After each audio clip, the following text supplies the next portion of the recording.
نو عزتمند بهلول رحمت الله علیه په یو لاره تیریږي څه ګوري چې یو ماشوم ناست ځان له په ګراوند کې نور ماشومان لوبې کوي او بهلول رحمت الله علیه د ماشوم ته ډېر وخت په انتظار دی ګوري وته بهلول رحمت الله علیه د ماشوم ته قریب ورغی د ماشوم ته وی بچي څه حالت ته ستا نور ماشومان لوبې کوي ته ولې لوبې نه کوې ماشوم ته وی کاکا جانا وی نور ماشومان لوبې کوي لیکن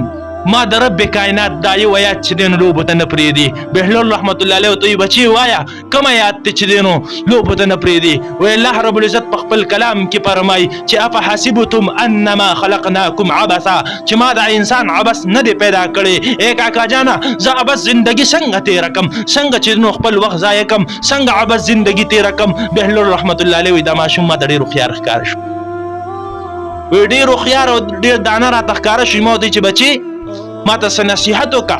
څه واعظ راته وکړه وی دا ماشوم ما ته فرمایي چې کاکا جانا د دواړو جهانو سردار حضرت محمد صلی الله علیه وسلم حدیث مبارک دی کن فی الدنیا کأنک غریب او غابر سبیل په دنیا کې داسې اوسېږه لکه مسافر یا په لاره یو تېرېدونکی بهلول رحمت الله علیه وی دا ماشوم ما ته ډېر هوښیار ښکاره شو وی ما ورته وویل چې بچې دا نصیحت ته د کم ځای نه حاصل کړی دی ستا تربیت چا کړی دی په کم کور کې ستا تربیت شوی دی وی دا ماشوم راته وی چې کاکا جانا کله چې زما په کور کې چې نو مور اور بلی نو زما هغې ته خیال یې هغه لاول چې دی نو واړه لرګي کېږدي چې اور کله برابر شي بیا ورته وروستو غټ لرګي ږدي ای کاکا جانا ما سره دا یاره ده چې هسې نه د قیامت په ورځ باندې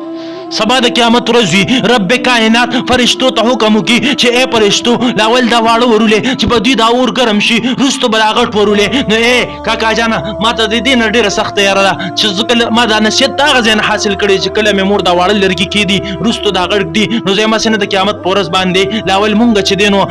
جهنم ته ورولي وروستو بیا دا غټ ورولي ډېره یاره ده